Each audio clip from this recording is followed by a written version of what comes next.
Hey, hey guys, welcome back to another episode of Be Inspired TV. We have an awesome guest as usual, and I just wanted to welcome everybody to the show where we're inspiring you to live the abundant life you deserve. Guys, I just want to start off by giving a quick shout out to View Magazine. It stands for Visionaries and Entrepreneurs United out there in Atlanta. They're doing great things. Go ahead and check it out at viewmagazineonline.com. And we have Shamieka on here. Like, her story is so inspiring. I was like reading the bio and I was like, oh my gosh, this is so deep. And I am so happy to have you on here, Shamieka. And I'm just glad you decided to come and share your story with us. So, like, I know you have a successful relationship and marriage right now, but you didn't start off that way, right? So tell us a little bit about that. No, I didn't. Actually, my husband and we divorced in 2012 and we remarried also in 2012. So no, it was not always this this joyous and enjoyable. So, we went through some things and I don't wish divorce on anyone, but I can say that because of my divorce, I learned so much more. And I do believe that is a part of why our marriage is so successful now, because of the things that we went through at the beginning. Right. So, like, what are some obstacles that you guys had faced, though, as far as in your marriage? Well, first of all, my husband he was active duty military. He was in the Army. And we spent a lot of time apart. So he was deployed 3 times in 6 years, and he did 12-month terms each time, except for once he did a 6-month term. And so he left for Iraq about maybe a month or 2 after we got married. So we really didn't have the opportunity to get to know each other. We didn't live together for the first 3 years because he was gone, deployed. And then he was also stationed in another part. He was stationed in Texas and I was still in Arkansas. So we never really got the opportunity to get to know each other. We didn't know, what it was like for us to really live together, to go through those struggles, I guess, that most married couples go through when they first start living together and get to know each other. We didn't get a chance to do that. So we really were strangers, in a marriage. And as for myself, I was a single married woman. And when I say that, I mean that nothing changed but my last name. That was it. I had his last name. Nothing changed about me, the way I acted, the way I thought. I didn't understand what marriage was. Nobody taught me how to be a wife. Nobody taught me how to communicate. I always had troubles communicating even before marriage. So when I got married, it didn't change any of that. And I think that's one of the mistakes that people make in getting married. They figure, oh, well, I have the ring now, I have the license, and that makes me a wife, or that makes me a husband. And it really doesn't. It just solidifies the person you chose to marry. That's all the marriage certificate does. And so some of the issues that we faced were really communication was one. Submission was really huge for me. I didn't know how to submit. Actually, I refused to submit because I didn't understand what submission really was. And really just not knowing how to love each other and how to be one, how to work together, and not I didn't understand that my husband was not my enemy, that we were really in this thing together. And so those were some of the obstacles that we faced. And we also had, a blended family. Well, I had 2 children when we got married, and then we have a son together. And so all of those obstacles played a huge part in our marriage. So, yeah. Okay. So, like, how were you able to overcome them, though? Because you sound like you had a whole bunch of issues, a whole bunch of factors that played a role in your marriage not being successful at first. So how did you guys come to the decision to make it work? Well, actually, I'm going to tell you this little story. I tell this story often. But the reality was, it was all God. It was not me. I was done.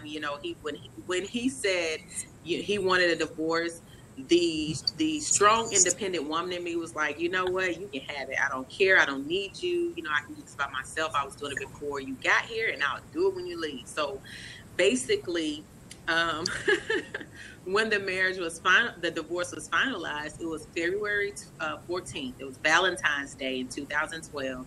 And I got off work, walked to the mailbox, opened the mailbox, pulled out this envelope, and my knees just began to buckle. Like I literally thought was going to hit the ground right there, because for the past 7 years, all I knew was to be married, you know. And so here I was, divorced, 3 children, in a place where I knew no one. I didn't have any family here.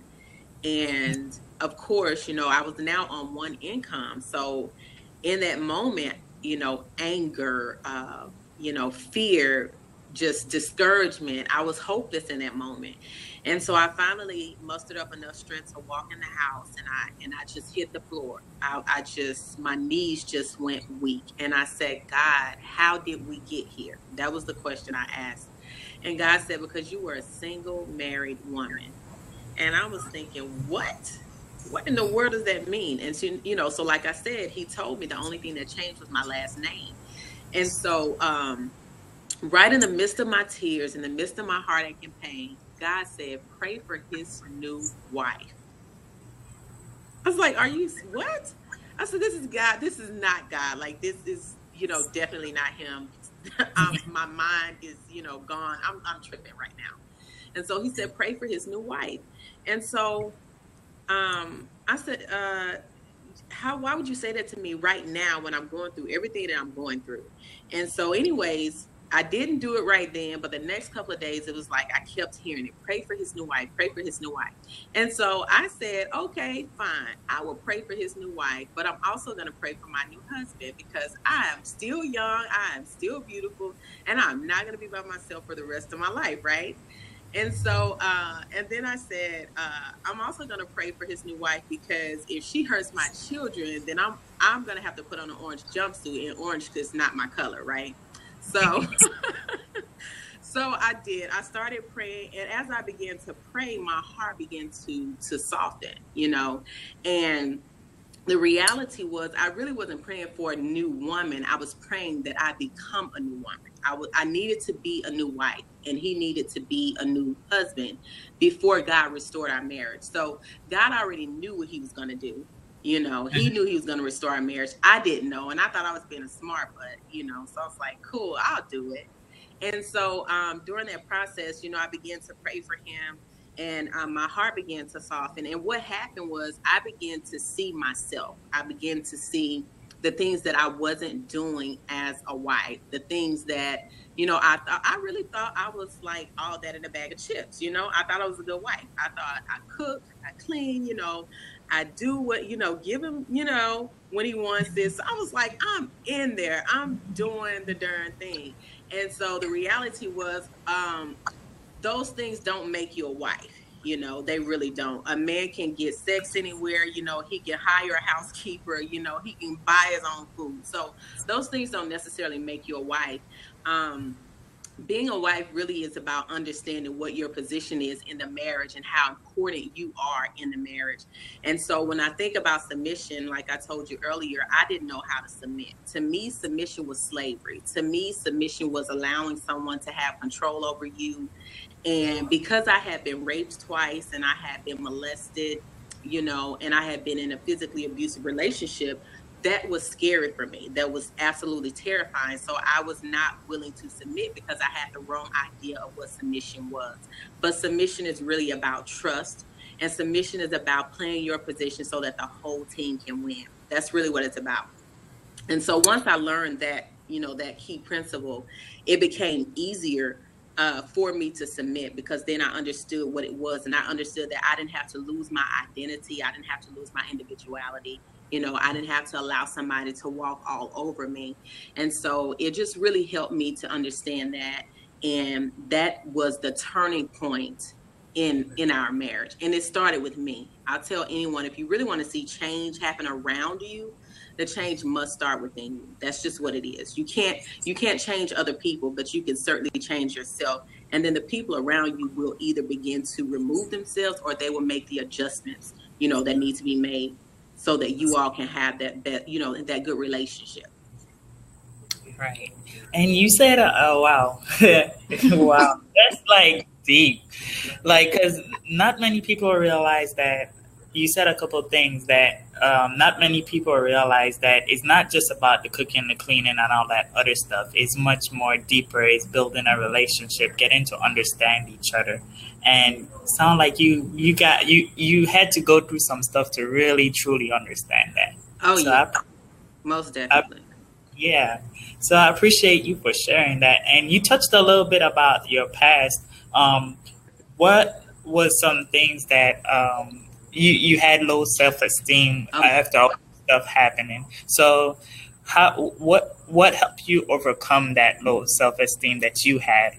And how can somebody else that's watching maybe overcome it, or some tips that they could use to overcome low self esteem? okay. First of all, one of the reasons I had low self-esteem, first of all, was because, I was raped twice. And also I was in a physically, abusive relationship, and then in another mentally and emotionally abusive relationship. And so when you go through things like that, it really takes a toll on you. You begin to question yourself, you begin to think, what's wrong with me? Why do these things continue to happen? Um, and then also, I went down a path myself, I went down a path of just doing things that I knew I shouldn't be doing, promiscuous, and, just trying to find love in all the wrong places. And so all of those things really put a damper on your self-esteem.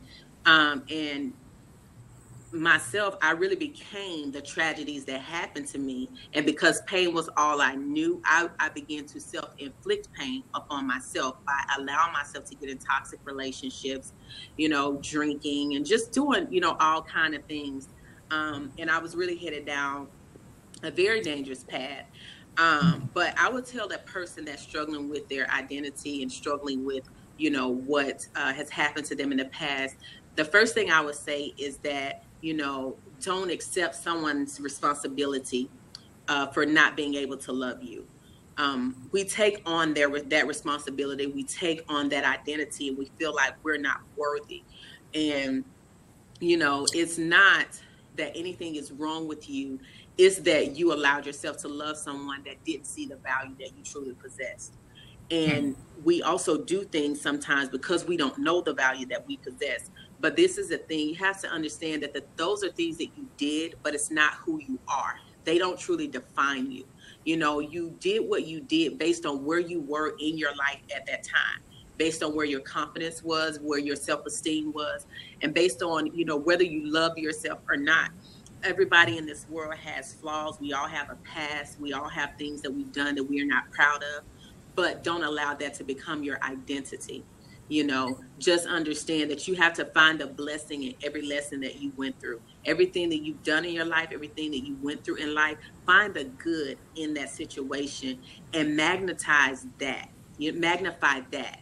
Don't magnify your shortcomings or your failures. And another thing I do is I make a habit every day of affirming who I am.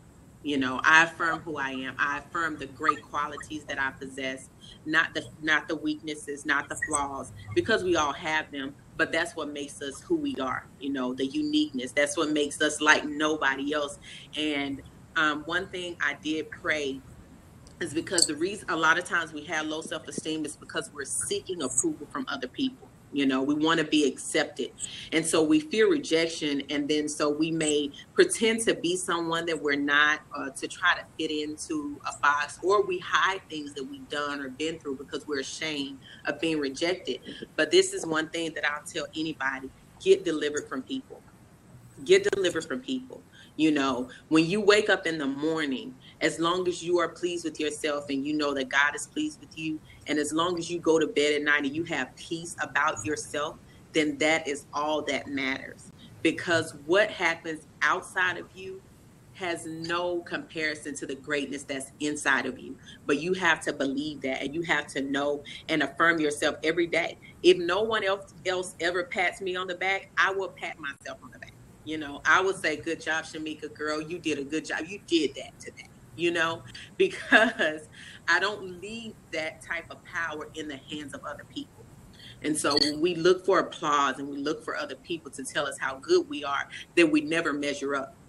But when we are good enough for ourselves, then we always measure up. And so that's what I would tell someone who's struggling with confidence or low self-esteem. Wow.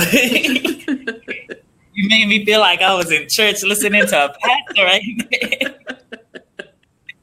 That was good. I like that answer. Like, it really made me thought about, like, man, we just need to, like, focus on yourself and appreciate yourself, your whole well-being, because if you can't appreciate you, how you expect someone to love or appreciate you? That's true. That's true. So, wow. Thanks for that answer.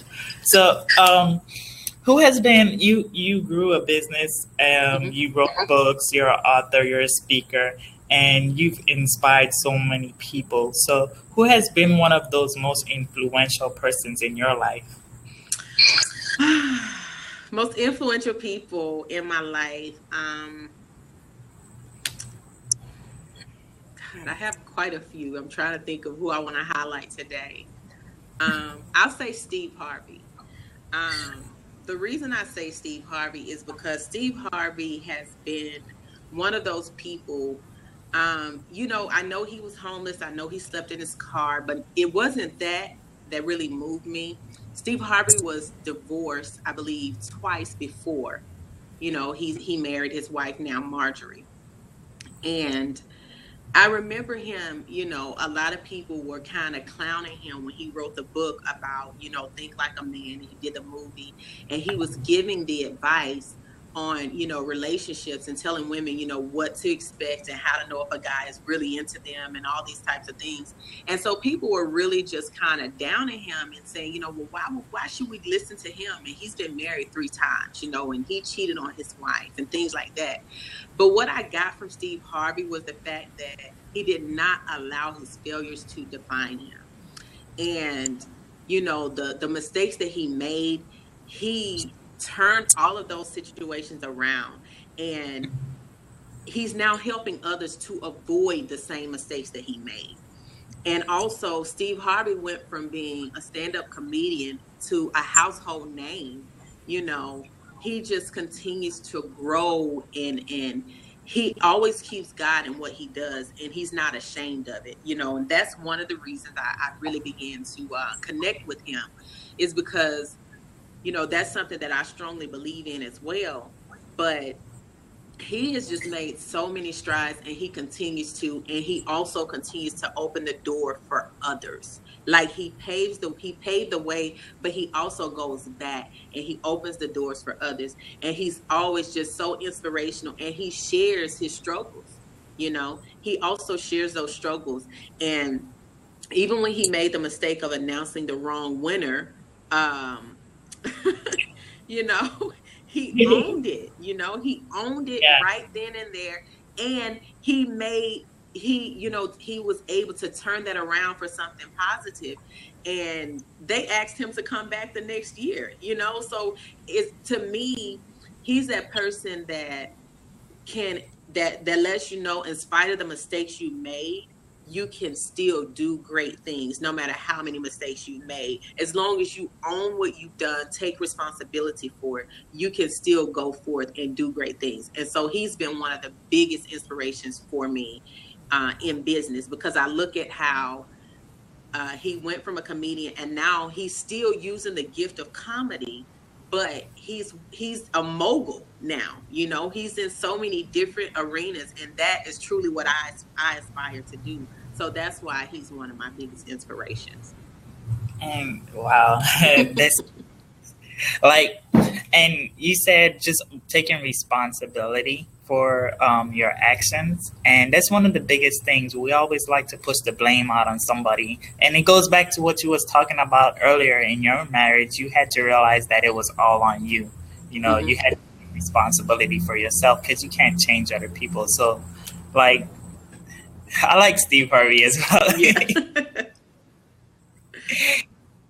So most people break up or divorce because of financial issue. Could you tell us a little bit about that, and if that was one of your struggles? Uh, we were not one in our finances. You know, it really was my money, his money. It was no, it was, no, I'll take it back. It was his money was my money and my money was my money. Okay. So like, that's what it was.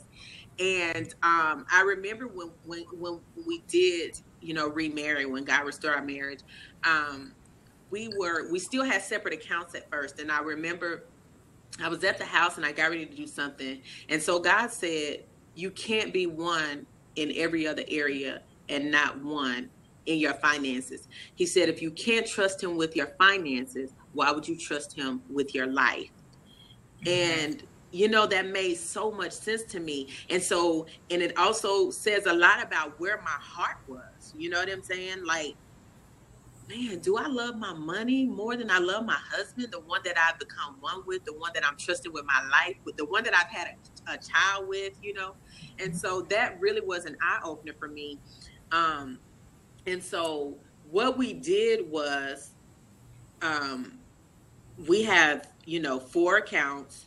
We have one where our direct deposits come into. Then we have our bill account. And we have our savings account. And so we have our separate accounts with our own debit cards. We have the bill account, and then we have the one where all the money comes into. So what we do to keep the peace and to make sure, because what's mine is his, what's his is mine, or whatever, you know what I'm saying? So what we do is we put the bill money in that account, so all the bills can come out, so that way we know all the bills are paid. And then we take and we allocate the part to savings, and then we split the rest, and we just say, hey, you know, whatever you spend, whatever I spend. And that just, it makes it so much easier for us. We don't have to worry about somebody getting more than the next person, you know, or whatever. And then if we have to make a big purchase, if it's over a certain amount, then we don't make that purchase without consulting the other one first. And so that's really just about being unified. You know, again, if you can't trust a man with your money, you shouldn't be trusting him with your life. You know, that's just really what it is. Right, and I like how you guys split it up in 4 different parts. That's genius. Like, who would Yeah. have thought that? 'Cause you also get to cover each area, your bills, and you get your personal finance to like do what you want personally. You know, Right. Right. that you love and enjoy on your own. You know, Right. so So I if I want to go and spend, you know, $300 on my hair, you know, it's like, hey, this is in my account, you know, this is my spending money. But it just works for us. And when we do vacation, you know, we take all of that out of the big pot, and we decide, okay, this is what we're going to do when we go on vacation. And we still take the remaining, and we make sure that we have zero left, you know, after everything comes in. But we make sure that we are also being fair to each other, you know, because if I bring in some extra money or whatever, it doesn't matter. You know, we're in the same household. Unless it's something specifically that I need to allocate the extra money to, then we split it. But we always consult each other. And that's the biggest part, you know, not hiding, not trying to stash a little bit away for a rainy day. And the reason I say that is because when you have that type of mentality, then you're setting yourself up for division and divorce. All right. You should never go into your marriage talking about, well, let me put something back for a rainy day, because you're already setting your mentality up for the option of divorce. And if you make divorce an option, it will become a reality. That's just the truth. If you don't make it an option, it won't become a reality. So I always tell women, you know, to make sure that they are not allowing that mindset to even have its place in the marriage, because it will definitely become a reality. right, and and that's one step you said. But are there any other things that you could give us to like not fall into that mindset or to get away from the mindset of setting up for divorce? Like, Sure. I would say this: make sure that your circle matches your destiny. I use that when it comes to relationships, and even when it comes to life itself. You know, whatever you aspire to do, you need to surround yourself with people that are already doing that or aspire to do the same thing. For example, millionaires, hang around other millionaires because they have something in common. You know, Mm. they have that goal in common. They don't want to just become millionaires. They want to stay millionaires. And even if you look at a lot of the people that are extremely successful or have become successful, if you look at their circle, you will see why they either excelled or why they fell off, because you are the sum of the top 5 people that you hang around the most. And those 5 people don't have to be people that you spend time with physically. It could be people that you're watching on social media, that you're watching on TV, whatever you're continuously listening to, watching, or surrounding yourself with is going to affect you. A lot of people don't understand that, but it is extremely important. I do not hang around bitter women. I do not. That's something I don't do. I don't hang around women or allow women to talk bad or negatively about their husbands to me. Now, if you come and you say you all are having an issue, you can tell me what the problem is, but we're not going to have a bashing session about your husband. All of those things play a very important role in your marriage being successful, because you'll become birds of a feather flock together, right? Mhm. That's because they have something in common and they're all going in the same direction. So it's the same thing with your marriage. Make sure you're hanging around people who have healthy marriages, or people who want a healthy marriage and are speaking positive things about marriage. Let's see what else. That's it for now. I was trying to think of something else, but that's one of the most important things, is really truly making sure that your circle matches your destiny. Right. And so, like, we get in relationships and, like, we wonder what are, we wonder if this person is right for us, or, like, I'm not sure whether if I should be dating him, or will it get to marriage. What are some things that you look for, you could tell us to look for in that relationship if we're looking forward to marriage? The first thing I would say is, before you try to get in a relationship with anybody else or be anything to anyone else, be the best version of you first. And that is because when we're not our best selves, and we haven't truly fallen in love with ourselves first, then we look for other people to complete us. Your spouse is not supposed to complete you. They're supposed to enhance you, and you're supposed to be an asset to them, but they are not designed to complete you. Um, and we try to find happiness in people when happiness is an inside job. We try to become complete by connecting with certain people or getting married or getting a relationship. But those are internal jobs, and nothing external is ever going to be able to complete that. Another thing is, if they don't love God, how can they love you? And the Hmm. reason I say that is because God is love, right? He's the very epitome of that. And we learn how to love others by first loving Him. So if they don't love Him, they're not going to be able to love you. And 9 times out of 10, they probably don't really love themselves, because all of that starts with our relationship with Him. And another thing too, especially when dealing with, well, I'm not going to say men, because I normally coach women, but how committed are they? You know, think about, and I'm not talking about commitments in other relationships. I'm talking about just commitment as a whole. If that person struggles with staying committed to a job, if that person does not follow through on things that they've promised or they said that they were going to do, they're going to have a very difficult time committing to you. Because if they can't commit and keep a job, think about it. You're talking about something that you're supposed to do for the rest of your life with this one person. And they have trouble, even following through with saying, oh, well, I'm going to call you at a certain time. Things happen, but I'm talking about consistency. Are they committed? Do they have a problem, especially with women? Do they have a problem with submission? How will you know that? Think about, how do they act with their managers on their job? Are they always talking bad about their managers? These things people don't think about, but you can tell the qualities of a person by how they handle everyday life. What is that person's credit score? Now, we know stuff happens in life where your credit score can get jacked up. It happened to me, but I got, I was able to get my mind back on track and things like that. But what I'm saying is, what are their habits in paying their bills on time? That shows a lot about their credibility as an individual.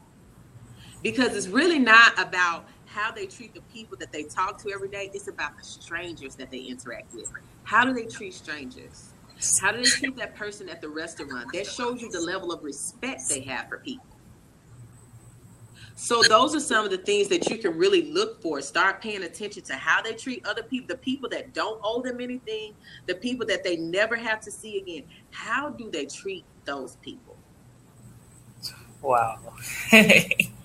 Wow, you going in. Like, I appreciate like all these tips because like I don't know, in relationships some people just like look at the person, the outside figure, but never dig deep on what's going on. And like you said, you just gotta look at how they treat people, and I appreciate those like tips because I was like, I never thought about some of those stuff you just mentioned, like look at how they treat other people outside the like in the restaurant and stuff. I never thought about that. That's very interesting. Yeah.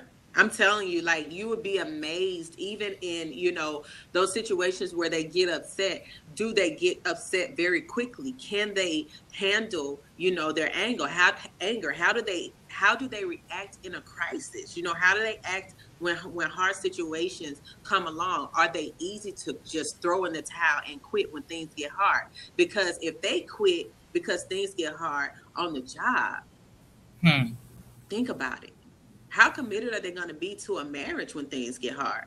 Because you can still be married and have quit on your marriage. Because I've done it. I was still married, but I had quit. I had stopped trying. I had stopped doing those things that, I used to do in the beginning. And another thing about marriage is the same thing you did to get them, do even more to keep them. Because they're going to change. They're going to grow. And you have to be willing to continue to grow with your spouse. Just because they were this way when you met them doesn't mean that life won't happen and they won't go through some things. But you don't just quit and throw in the towel. You say, okay, now we have a different obstacle. What are we going to do to fix this? Always be solution oriented, and not just, oh, you know what, let's just quit. I give up. No, absolutely not. Okay, this is a hurdle. We used to be able to run 6 miles without getting out of breath. Now we're able to run 5 miles and we're getting a little windy. Okay, so what do we need to do? We need to cut back on something. Do we need to change something? What is it that we need to do? So always thinking of, plans to fix, to repair, to restore, and not plans to quit. And I like that. And one of the things you said is like overcoming obstacles because people change.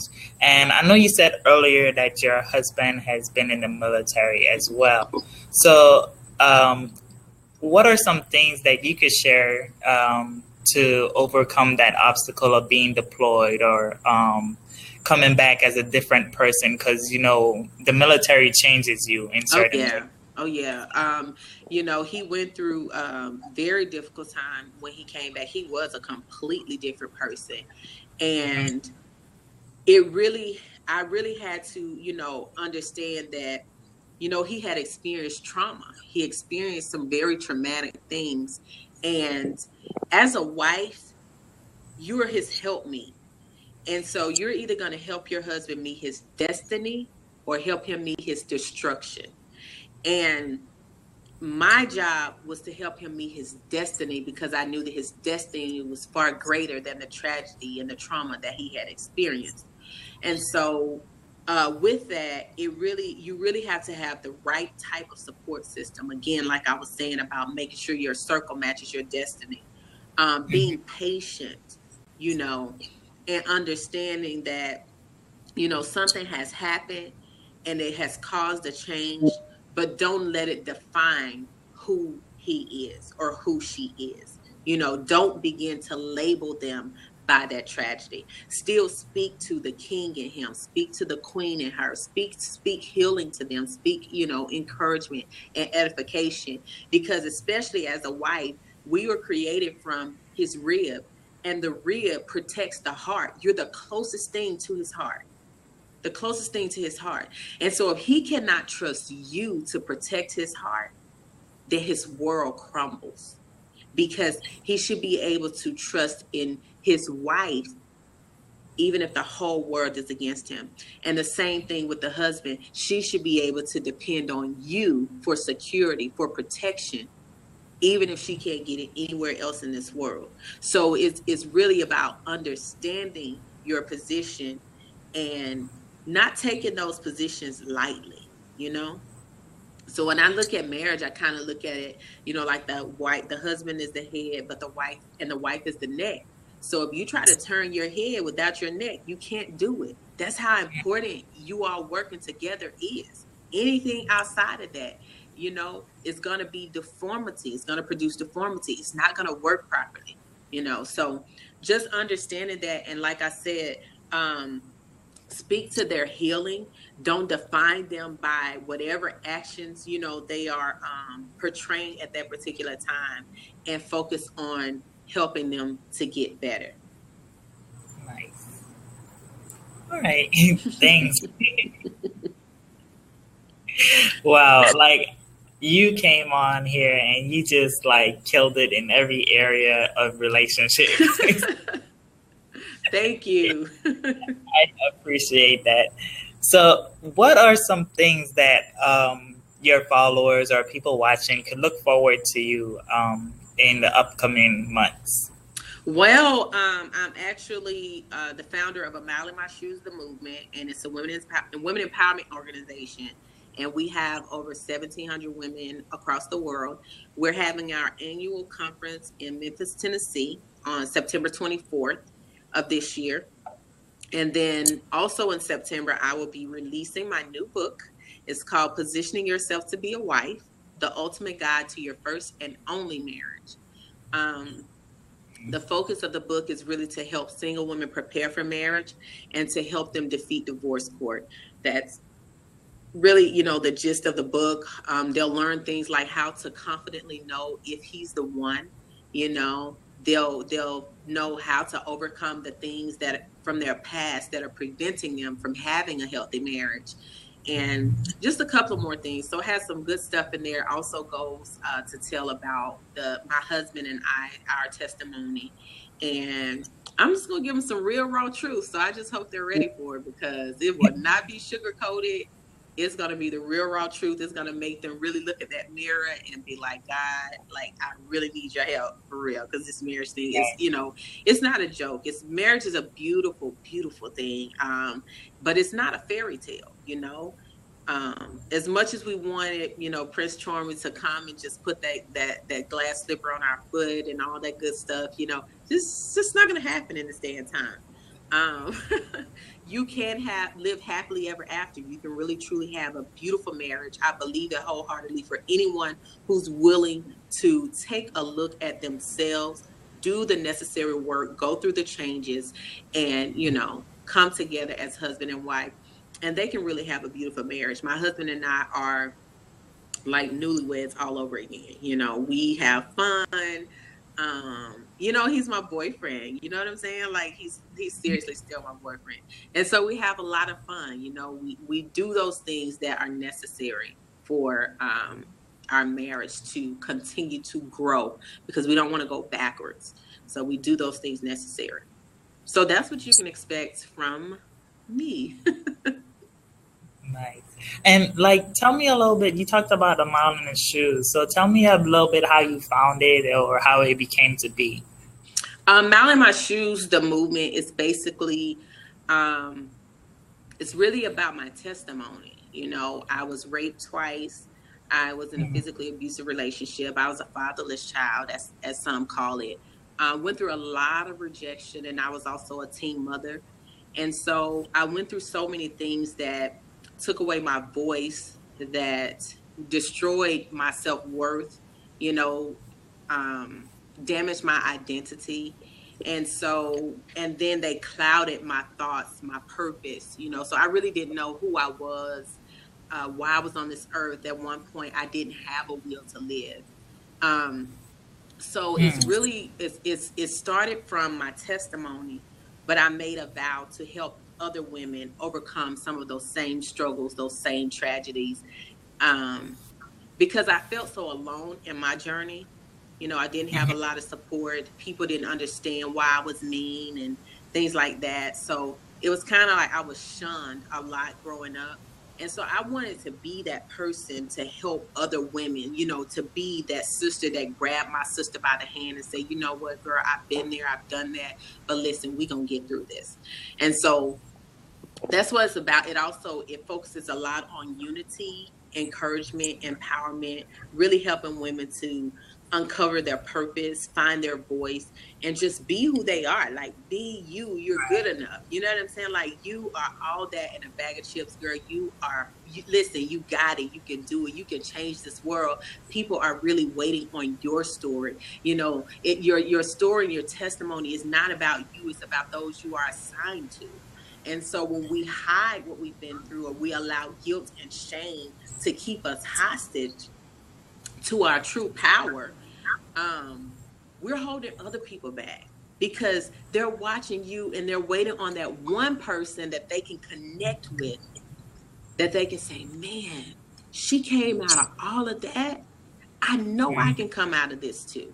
So when we don't tell our stories, we truly hinder other people from tapping into their greatness and living out their full purpose. So that's what it's a mile in my shoes is about. Really just grabbing that sister by the hand and just letting her know she can do this, and you being her voice until she finds her Wow. And dang. own. That's deep. And like some of us are scared to share our story of what we've been through because of what we may feel people may say or think. But at the end of the day, it doesn't matter what everybody else Nope. think of you. Like you have to do whatever you have to do to inspire people to live the life they deserve. And that's why I kind of made the slogan inspiring you to live the abundant life you deserve because you deserve to have that abundant life Yeah, no matter what your story is. exactly. So, I totally agree. That's actually a part of the mission is restoring women to wholeness, empowering them to live an abundant life. So I totally get it. I'm all for abundant life. I don't believe that we have to live mediocre lives. I don't believe we have to live by other people's terms. I really don't. I just feel like you can be whatever you want to be, do whatever you want to do. As long as God is pleased with it, I am perfectly okay with it. And I know that we can't all wear robes, you know what I'm saying? Like, we can't all have on the robes and the collars and reach people like myself, or, people like my children. We have to be who we are because there are people like us that are looking for someone like them to tell them, like, man, I can really do this. I can really come out of this. And so I started out trying to wear, the whole robe attire, and when I got licensed to minister, and I was just like, this thing's kind of ugly, thing, it's just not my thing. You know what I'm saying? To whoever likes it, whatever. And I even had somebody to tell me one time, they said, well, you don't look like a preacher. I said, good, thank you. I'm so glad I don't, because those people get a bad rep anyway. So I'm okay with not looking like that, because I can reach who I'm supposed to reach by being who I am. You can't really, even when I'm teaching women how to grow their businesses, you can't connect with people and really help them grow to their full potential until you are okay with being who you are. People connect with people, not products and services. People that have joined my programs, they connect with me. They're like, I like you, hmm and they connect with that because they can relate to who I really am. And that's really what draws people in. And that's why a lot of people don't understand. They're like, why am I not, as successful? Or I thought I should be farther along than I really am. And I said, well, are you being true to you? Or are you doing business the way somebody told you should do it? Are you following their, rules and regulations? Game changers, they changed the game. You know what I'm saying? So that's what it's all about. And you don't always have to reinvent the wheel, but you do have to put your own spin on it. And that means just being who you are, because that's what people are really going to connect with. Right. Just be yourself. Yeah. Nobody else is taken. Nobody. Just be yourself, and you would inspire and influence everybody who you need to be. Absolutely. So, like that quote always gets me. Like when people say, "Hey, everybody, the original is better than a copy." That quote. Yeah. That's what you. Yeah, because there's no value in being a carbon copy of someone else. There's no value in it. Because anybody can get a knockoff, but everybody's not paying the price for a real MK. Like you can get a bootleg copy of a DVD or a movie, but it's not going to be like the original. And that's just the truth in anything you go to do, just be yourself. And once I really understood that, and I learned how to love, Shamieka, as crazy as she can get, when I learned to love that girl, like I started to soar. And that's just what I tell everybody else. It wasn't until I tapped into my true identity that I was able to do anything else. Right. So, like, I know we've been here for a while. So, like, what are some last minute tips? And you share some great information, and I really appreciate it. But what are some last minute tips, or like just some business tips, or any kind of tips that you could give entrepreneurs or just people who are watching? With entrepreneurship, the tips that I would give, first and foremost, like I said, be yourself. Don't be afraid to be yourself. Don't be afraid to do things differently. And if someone's telling you that it can't be done because it's never been done, then that is probably because God wanted you to do it. That's why nobody else before you has done it, So don't allow them to put those limitations on you. Take every limit off of your thinking, off of your words. Be careful what you speak. If you don't want it to manifest in your life, don't speak it out of your mouth. I don't care how you feel, how emotional you are. If you don't want it to manifest in your life, don't speak it out of your mouth. Take every limitation, your limited thinking, just take off every limit and find out who you are. Aside of your job titles, outside of, any title that has ever been placed on you, find out who you are, because you're not just a wife. You're not just a husband. You're not just an entrepreneur. There is so much greatness on the inside of you. There's so much more that you can do if you truly just take the limits off of yourself. So when someone asks me who I am, I no longer tell them what my job title is or, the things that I've accomplished. I really tap into who I am. I am influence. I am powerful. I am beautiful. I am a game changer. That's the essence of who I am. And the reason is because if I say I'm a relationship and success coach, then you put me in a box. I put myself in a box, and I have placed a limitation on my life. And so I'm not always going to do relationship and purpose coaching. I'm not always going to host, an event. I don't know what else there is God has for me, but I'm always going to be influenced. I'm always going to be powerful. I'm always going to be intelligent. I'm always going to be a game changer. So that's the essence of who you really are. So take those limitations off with those titles and just go out and change the world, because God created you on purpose for a purpose. Right. And like, so what is some ways that people who are watching could reach you if they want to connect or get in contact with you? You can find me on Facebook at Facebook and Twitter and LinkedIn at Shamieka Dean. Also on Periscope at Shamieka Dean. My website is shamiekadean.com. On Instagram is the only name change, and it's Queen of Restoration. But if you type in Shamieka Dean, it's still going to pull up Queen of Restoration. Right. My IG. So I'm pretty much the same across the board. Like, how I found you?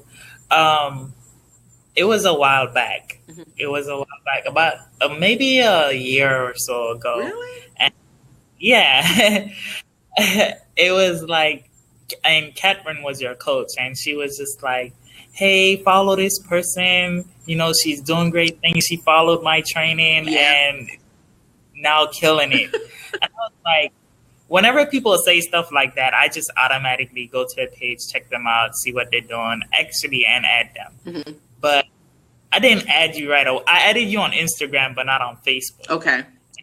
It's like, wow, like I've seen you from the beginning, how it happened, and now you're here. You're inspiring like over thousands of people, and I'm just wanted to say like I'm proud of how much you've grown and like how far you've got. Thank because you. I from the beginning, you know. Yeah, thank you. Yeah, Catherine, man, that lady, like, she kind of changed the game for me in the business, arena, because I was doing things, but I was doing things for free because I didn't see the value I had. I didn't know what I had could be monetized, so all of the value I had, I was just giving it away for free. That's just what I was doing. And so I got to that point where I said, I wasn't watching Catherine then because I don't even know how I found Catherine, but I thank God I did. But I actually was following Tiffany Montgomery, and she said something that was so profound to me. She said, a lot of you are saying, I don't know enough yet, or I haven't made enough money, or no one's going to listen to me. She said, even if you can only teach a person how to make $100, if they've never made $100, you're able to teach them how to make $100. Right. And so when she said that, I was like, man, I have sold out. I have really, sold out events just with no following, with hardly any following in any area I was at. I was able to like sell out almost every event I've ever done. And relationship coaching, like I have helped people's marriages be restored. I have helped people to get out of bad relationships. I've helped people to get into better relationships and things like that. And so when she said that, it just like a light bulb came on for me. And so I said, And I had all kind of inboxes that people would send me, or people would post on my wall and say, man, you said this and it changed my life, or you did this and now my marriage is better. And, so I just began to take those comments and I would ask them, hey, can I use this as a testimonial, to put on like my website or whatever. And it really just began to open the door for, everything that I have been running a business all this time. I just haven't been getting paid for it. Like that was the crazy thing. And I didn't know that Instagram was such a lucrative market to be able to make money, from posting pictures and quotes. I'm like, I post pictures and quotes every day, And so I took myself seriously, and I don't know how I came across Catherine, but I talked to Catherine, and I never forget, I prayed and I said, I know I need to invest in myself because I personally believe that you're only as valuable to others as what you invest in yourself. That's my own personal belief, and I live by that. And so I knew I needed to invest. And so I prayed and I said, I know I need to invest, but how am I going to know which coach? And I had talked to several other people. And so God said, when you talk to this coach, he said, you're going to start crying. And I was like, what? And I literally did. I was talking to Catherine and she was saying something. She said something to me. And before I knew it, I just broke down in tears. And I told her, I said, you're my coach. And I know she probably thought I was crazy at the time, but I told her, I said, you're my coach. And I told her, when I told her what happened, and I ended up, investing in the program, and I started making money like almost instantly. Right. Yeah. So. Yeah, like ever since I met Catherine, she has been like a phenomenal woman. She's always on her grind. So like I can believe like she definitely knows her stuff, and power to her, man. She's a great person. Catherine Solis Ray, you guys. Catherine Solis Ray. She's the fierce hustler. I'm telling you, right. If you want to grow your business, especially using Instagram, that is your girl. She gives you the real stuff for real. No holding back. And she really does an amazing job. Right. So got everything. Um, I got everything that we could connect with you and Mm-hmm. everything. So, like, I just want to personally thank you for taking the time out of your day. You could have been doing anything else, but you choose to be here. So, I appreciate you coming on our show and like sharing your story and sharing tips of how to have a successful relationship. I Thank appreciate you so much. It's been my pleasure. I don't accept every invite. I really, truly don't, because I'm very prayerful about everything I do. And so, I did believe that this was one that I needed to take. I believe that this is, I believe in what you are doing, and I do see you doing great things, greater things. And the reason you're going to excel and really truly exceed is simply because of your heart. I don't know you personally, but I know a person with a good heart. I know what God shows me, and you have a good heart. You have a heart to help others. It's really truly a passion in you, a desire in you to see others succeed, and you're in it because you love what you do, and that is what is going to set you apart from so many others that are doing some of the same things. It's because your heart is in it, and God rewards the desires, and He gives us the desires of our heart. Okay, so I do look forward to seeing you do more amazing things. If there's anything that I can do, that I can assist you with, if you would ever consider having me again, I would be more than happy to do it. And I just wish you nothing but God's best and the abundant life that you deserve. awesome. Thank you so much. You're welcome. That means a lot. Thank you. You are welcome. You're welcome. You have an awesome time, guys. I just want to thank everybody for watching. Uh, Tune in next week. We have another awesome guest.